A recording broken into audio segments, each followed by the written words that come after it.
नमस्कार दोस्तों, DD red के एक और वीडियो में आप सभी का स्वागत है। मैं हूं आलोक। तो दोस्तों, भारत ने ठान लिया है कि पाकिस्तान की बैंड बजा कर छोड़ा जाए और इंडस वाटर ट्रीटी पर जो भारत ने कदम उठाए हैं उसने पाकिस्तान की बिलबिलाहट निकाल दी है। पाकिस्तानी चिल्ला रहे हैं लेकिन कुछ कर नहीं पा रहे हैं। अब इसमें एक और बड़ा कदम उठाया गया है और यह कदम पाकिस्तानियों के लिए किसी बुरे सपने से कम नहीं। लेकिन पहले मैं आपको अहमद नूरानी, जो पाकिस्तान के पत्रकार हैं, उनकी बातें मैं सुनाना चाहता हूं, जो एक तरह से फील्ड मार्शल आसिम मुनीर को वो चुनौती दे रहे हैं। वो बता रहे हैं कि फील्ड मार्शल, तुमने ये क्या किया, तुम्हें अंदाजा नहीं है इसका। और फिर मैं आपको सारी डिटेल देता हूं कि भारत की तरफ से एक और कदम उठा लिया गया है इंडस वाटर ट्रीटी पर, और यह पाकिस्तानियों के लिए बहुत बुरे सपने जैसा साबित होने वाला है। और इसका नुकसान किसको होगा, फायदा किसको होगा, उसकी पूरी डिटेल आज के इस वीडियो में देने वाला हूं। तो आखिर तक बने रहिएगा। पहले अहमद नूरानी की बात सुनते हैं। इंडस वाटर ट्रीटी के हवाले से भी बात मैं आपको बताऊं, आपके सामने था कि जब ये किया गया, बड़े दावे किए गए कि अगर इंडस वाटर ट्रीटी का मुअत्तल किया गया और पाकिस्तान का पानी बंद किया गया तो इसको जंग का इकदाम समझा जाएगा और हम सबक सिखा देंगे और हम बम्बों से उड़ा देंगे जो है वो जो जिस बंद के ज़रिए वो पानी रोका गया। पानी बंद है जनाब, आपको मीडिया पे खबर भी नज़र नहीं आ रही होगी और सब कुछ ही बंद है। अब आप देख लें, ये होता है इस मुल्क में, ये इस मुल्क का निज़ाम है। कोई बंदा बात नहीं करता, कोई बोलता नहीं है, पानी बंद है। और ये पाकिस्तान की 60 साल तारीख में, जब से 1960 को हुआ है ये माहिदा साइन हुआ है, 65 साल हो गए हैं। जनरल आसिम मुनीर पहले हुक्मरान है पाकिस्तान के, जिनके होते हुए जो है वो इंडिया की तरफ से पानी बंद किया गया। इससे पहले जुर्रत नहीं थी इंडिया की वो पानी बंद करे। और दावे आप देख लें और बातें देख लें, मेडल देख लें, ओहदे देख लें, फील्ड मार्शल और पता नहीं क्या क्या, लेकिन ये सूरत हाल है। लेकिन एहसास नहीं है, जज्बातियत फैलाई जाती है, मीडिया के जरिए झूठ बुलवाया जाता है, बुलवाया जाता रहेगा, लेकिन हकाइक आपके सामने रिपोर्ट होते रहेंगे। तो इन बातों से आप समझ गए कि पाकिस्तान में इस वक्त क्या हालत हो रही है। और आसिम मुनीर दूसरी एक बात इन्होंने कही कि भारत की कभी जुर्रत नहीं हुई। तो भारत की जुर्रत क्यों नहीं हुई, इसका भी जवाब मैं आगे आपको इस वीडियो में देने वाला हूं। उसकी वजहें आपको दिखाऊंगा, आप खुद समझ जाएंगे कि जुर्रत क्यों नहीं। क्योंकि ऐसी जुर्रत करने के लिए सरकार में दमखम भी होनी चाहिए। अच्छा फैसला हो, बुरा फैसला हो, कोई भी फैसला हो, कोई भी फैसला लेने के लिए सरकार में दमखम होना चाहिए। दूसरी बात इन्होंने कही कि आसिम मुनीर के रहते रहते, मतलब पहले ऐसे हुक्मरान होंगे आसिम मुनीर जिनके रहते रहते इंडस वाटर ट्रीटी बंद कर दी। तो ये तमगा तो हासिल किया भाई, इसका मेडल आसिम मुनीर लटका लेना भाई, कि तुम पहले ऐसे हुक्मरान बन गए हो। हुक्मरान शब्द का यूज किया इन्होंने। तुम ऐसे पहले हुक्मरान बन गए हो जिसने अपने ही 25 करोड़ पाकिस्तानियों को प्यासा मारने का उपाय किया तुमने। और वो कैसे होगा, मैं आपको आने वाली जानकारियां वो मैं आपको देने वाला हूं। और ध्यान से दोस्तों सुनिएगा, क्योंकि बहुत जरूरी है ये। अब देखिए 26 जून की द इकोनॉमिक टाइम्स की रिपोर्ट क्या कहती है, जरा ध्यान से पढ़िए, क्योंकि सारी स्टोरी, भारत का सारा स्टेप इसी पर है। अभी India revives Tulbul project in big push to reclaim water rights under Indus water treaty sources. अब आप में से कईयों ने यह प्रोजेक्ट तुलबुल का नाम नहीं सुना होगा, लेकिन यह ऐसा प्रोजेक्ट है जो भारत का प्रोजेक्ट था, जो स्टार्ट भी हो चुका था, काम भी चालू हो चुका था, लेकिन पाकिस्तान की वजह से उसका काम बंद हो गया, एकाएक छोड़ दिया गया उसे बीच में। पूरी डिटेल देने वाला हूं मैं, ध्यान से सुनिएगा। और कैसे यह प्रोजेक्ट अब रिवाइव हो रहा है, कैसे मौजूदा भारत की जो सरकार है वो प्रोजेक्ट को रिवाइव कर रही है, और इसका असर पाकिस्तान और 25 करोड़ पाकिस्तानियों पर क्या पड़ने वाला है, उसका असर मैं बताने वाला हूं। पाकिस्तानियों, तुम्हारा भविष्य जो है ना, सूखा सूखा नजर आ रहा है, गीला नहीं। देखिए द प्रिंट कहता है, खबर छपी है 26 जून की है। जल शक्ति minister Patil रीअफर्म्स position on IWT यानी कि Indus water treaty revival of Tulbul project. तो जो हमारे जल शक्ति मंत्री हैं पाटिल साहब, उन्होंने कहा है कि कोई भी चेंज नहीं है भारत की पोजीशन पर जो हमने ली है इंडस वाटर ट्रीटी को, जो हमने अभियंस में डाला है। और कोई भी जो फैसला होगा, जो भी फैसला होगा इस पर, वो भारत के बेनिफिट में होगा, यहां के लोगों के इंटरेस्ट में होगा, तभी होगा। अब ये हम और आप तो सब जानते हैं कि भाई 1960 में वर्ल्ड बैंक ने भारत और पाकिस्तान के बीच इंडस वाटर ट्रीटी कराई थी। जो पाकिस्तानी नहीं जानते वो जाकर इंडस वाटर ट्रीटी को पढ़ लें ढंग से। जो आए दिन मुंह उठा के बोलते रहता है ना कि हमारा पानी रोक लिया जी, तो हमारा पानी छोड़ दिया जी, तो हमें ये कर दिया, जाकर इंडस वाटर ट्रीटी पढ़ो। तो उस ट्रीटी के मुताबिक अब सोचिए कितना नुकसान सहकर भारत ने यह ट्रीटी की थी, यह भी गौर करने वाली बात है। जो पूर्वी 3 नदियां थी, रावी, ब्यास और सतलज, जो टोटल इंडस वाटर सिस्टम का 20% पानी कैरी करती है। आप ध्यान दीजिएगा, हमें वो 3 नदियां दी गई जिनमें टोटल इंडस वाटर में जो 6 नदियां हैं उनका सिर्फ 20% पानी आता है। बाकी 80% उन 3 नदियों में पानी आता है जिसको पाकिस्तान को दे दिया गया। अब देखते रहिए, पाकिस्तान को दिया गया जो वेस्टर्न रिवर्स थी, पश्चिमी रिवर्स जो थी, इंडस, झेलम और चिनाब, जो 80% पानी कैरिड करती हैं इंडस वाटर सिस्टम की। तो सबसे पहला जो नुकसान वाली ट्रीटी की गई वही कि 80% पानी 6 नदियों का पूरे सिस्टम, 6 नदियों सिस्टम में है, तो पूरे सिस्टम का 80% पानी पाकिस्तान को जाएगा और सिर्फ 20% पानी हमें मिलेगा। जबकि उससे किन किन राज्यों का भला होता? जम्मू कश्मीर, पंजाब, राजस्थान, हिमाचल, गुजरात तक फायदा होता, जिसका फायदा पहुंचाने की कोशिश की जाएगी।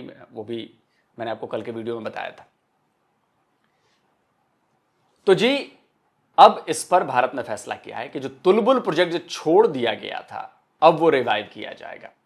अब चूंकि हमने अबियंस में डाल दिए, अब हमारे ऊपर कोई पाकिस्तान का कोई मतलब बनता नहीं है। हमने कहा कि बस चालू करेंगे। तो ये तुलबुल प्रोजेक्ट है, इसमें 4 हाइड्रो पावर प्रोजेक्ट्स हैं जो वेस्टर्न रिवर्स पर हैं, जो पाकिस्तान को दी गई थी नदियां तीनों। तो उसमें जो है वो 1856 मेगावाट का सावलकोट हाइड्रो इलेक्ट्रिक प्रोजेक्ट है जो चेनाब नदी पर बनेगा। 930 मेगावाट जो है Kirthai second hydroelectric power project है, जो वो भी चेनाब पर बनेगा। 260 मेगावाट दुलहस्ती स्टेज 2, वो भी चेनाब पर बनेगा। और 240 मेगावाट उरी 1 स्टेज 2 जो झेलम नदी पर बनेगा। सुन रहे हो ना पाकिस्तानी हो, ध्यान से सुनो। तुम्हारी शारक जो असली थी ना, उसको दबाया गया है अभी और वो काटा जा रहा है। जो ये प्रोजेक्ट है, ये 19 जो बनना है, ये 439 फीट लॉन्ग है और 40 फीट वाइड है। बराज बनेगा इसमें बेसिकली। और ये जो है वो वुलर लेक जो है ना, अपनी जम्मू कश्मीर जो वुलर लेक है, इसे वुलर बराज भी कहते हैं तुलबुल प्रोजेक्ट को। ये वही बनना है जहां पर 0.30 मिलियन एकड़ फीट पानी जो है कैपेसिटी, उसकी स्टोरेज कैपेसिटी है। और ये 1987 में बनते हुए मिडवे में छोड़ दिया गया जब पाकिस्तान ने ऑब्जेक्शन किया। और उस वक्त सिविल वर्क कंप्लीट हो चुका था, कंक्रीट पाइलिंग कंप्लीट हो चुकी थी, फाउंडेशन वर्क कंप्लीट हो चुका था, और उसका लेफ्ट बैंक जो बायां किनारा था वो भी प्रोजेक्ट हो चुका था, और उसको बीच में छोड़ दिया गया हमारे टैक्स पेयर के पैसे से। कब जी? 1987 में। 1987 में सरकार किसकी थी? ये देखिए, सरकार थी कांग्रेस की, प्राइम मिनिस्टर थे राजीव गांधी, और इनके पास मिनिस्टर ऑफ एक्सटर्नल अफेयर्स भी थे, minister of tourism and civil aviation भी थे 1984 से 85 तक, minister of environment and forest भी थे 1984 से 1986 तक, मिनिस्टर ऑफ डिफेंस भी थे 1985 से 87 तक, और मिनिस्टर ऑफ फाइनेंस भी थे 1987। देखते चलिए। तो जी, द प्रिंट ने एक और खबर छापी, 11 जून को छापी थी। With Indus waters treaty on hold, India working to revive Tulbul project on Kashmir Wular lake. Wular lake आप लोगों को पता है ना, मीठे पानी की बहुत बड़ी झील है और इससे जम्मू कश्मीर को पीने का पानी मिलता है। उसमें बताया गया है कि एनएचपीसी, जो कि एक public sector utility under the power ministry and India's largest hydro power organisation है, उसको कहा गया कि आप एक प्री फिजिबिलिटी स्टडी करिए तुलबुल प्रोजेक्ट का और रिपोर्ट अगले 3 महीने में सबमिट करिए। एक सरकारी ऑफिसर ने यह जानकारी दी है। उस ऑफिसर ने यह भी जानकारी दी है कि जो फाइनल कॉल होगी, जब एनएचपीसी अपनी रिपोर्ट सबमिट कर देगी तो हम सिविल वर्क देखेंगे जो 1987 में जो डन किया गया था और अबंडन कर दिया गया था, उसका कितना वो इंटैक्ट है, इनैक्ट है कि नहीं है, उस पर फिर हम काम करेंगे। ठीक है जी। अब ये क्यों पाकिस्तान के लिए चिंता की बात है और क्यों भारत के लिए अच्छी बात है, और खासकर जम्मू कश्मीर के लिए, जम्मू कश्मीर के लोगों के लिए। उमर अब्दुल्ला जो जम्मू कश्मीर के मुख्यमंत्री हैं, उन्होंने अभी 15 मई को 2025 में जब ये सारा लफड़ा चल रहा था, उसी में वुलर लेक की वीडियो के साथ एक ट्वीट किया। देखिए ये वाला ट्वीट है, ये जो वीडियो दिख रहा है इसमें वुलर लेक का है, और ट्वीट में क्या लिखा है वो बताता हूं। उन्होंने लिखा है कि द वुलर लेक जो है वो नॉर्थ कश्मीर में है, और जो सिविल वर्क आपको दिख रहा है इस वीडियो में वो तुलबुल नेविगेशन बराज है, और ये जो है 90s 80s में, अर्ली 90s 80s में ये शुरू हुआ था, लेकिन पाकिस्तान के प्रेशर की वजह से इसे अबंडन कर दिया गया, छोड़ दिया गया। अब जबकि इंडस वाटर ट्रीटी जो है वो टेम्पररी सस्पेंड कर दी गई है, तो मैं सोच रहा हूं कि क्यों ना इस प्रोजेक्ट को रिज्यूम कर दिया जाए, और इससे हमें बहुत ज़्यादा फायदा होगा जो झेलम के नेविगेशन के लिए होगा, और ये बहुत इंप्रूव करेगा पावर जनरेशन में और डाउनस्ट्रीम पावर प्रोजेक्ट्स में, जो खासकर सर्दियों में इस्तेमाल की जाएंगी। ठीक है जी। यानी कि जम्मू कश्मीर की सरकार भी वेल इन्फॉर्म्ड है कि भैया अब तुलबुल प्रोजेक्ट जो है वो शुरू किया जाएगा।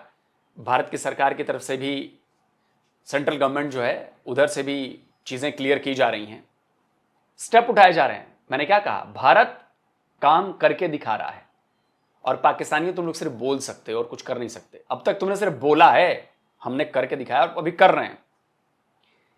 अब देखिए ये जो तुलबुल प्रोजेक्ट है ना, इस पर पाकिस्तान से कई राउंड्स की बैठक हो चुकी है। एक और बैठक हुई थी साल 2006 में। साल 2006 में सरकार किसकी थी? डॉक्टर मनमोहन सिंह की। ये देखिए, साल 2000 में कांग्रेस की सरकार थी, यूपीए गवर्नमेंट थी, और डॉक्टर मनमोहन सिंह पीएम थे। और 2006 में उनके एक मंत्री हैं सैफुद्दीन सोज, जो उस वक्त the minister of water resources थे।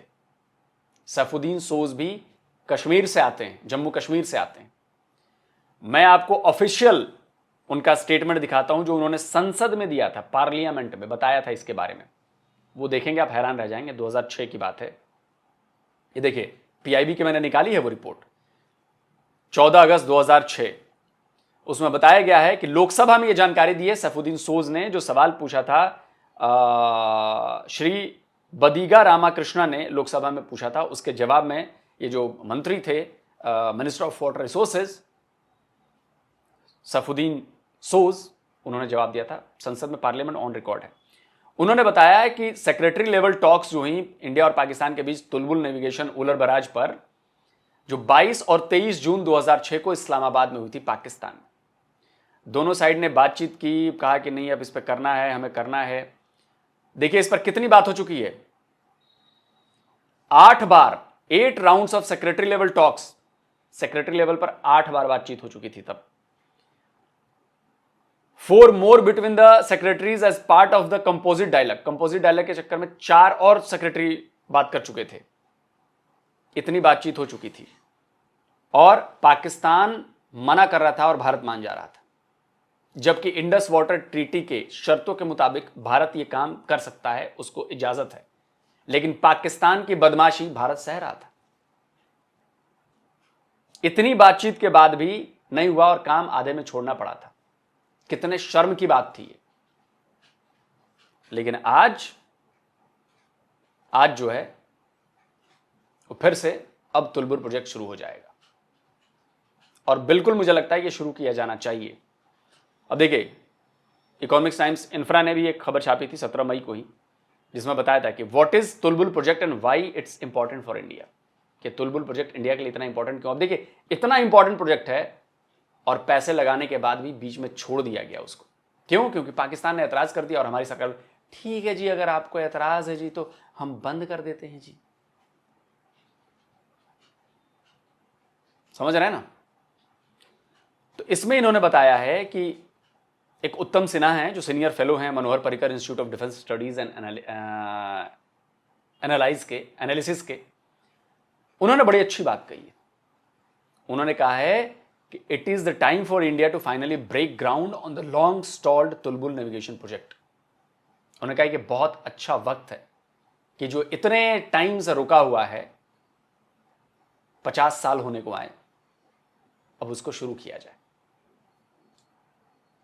और यह प्रोजेक्ट अगर शुरू हो जाएगा तो यह पाकिस्तान के लिए एक और कॉफिन में एक और नील होगा। और मैं आपको बता रहा हूं यह होगा। बाकी मैंने आपको दिखाया था अभी कल परसों के वीडियो में कि 6 कनाल योजना क्या है। लगा दो भाई स्क्रीनशॉट। यह अगले 10 साल का प्रोजेक्ट है। 6 कनाल बनाई जाएंगी जो पाकिस्तान को नदियां जा रही हैं वहां से निकाली जाएंगी और उसका पानी गुजरात, यूपी, राजस्थान, पंजाब, जम्मू कश्मीर हर जगह पहुंचेगा कनाल के जरिए।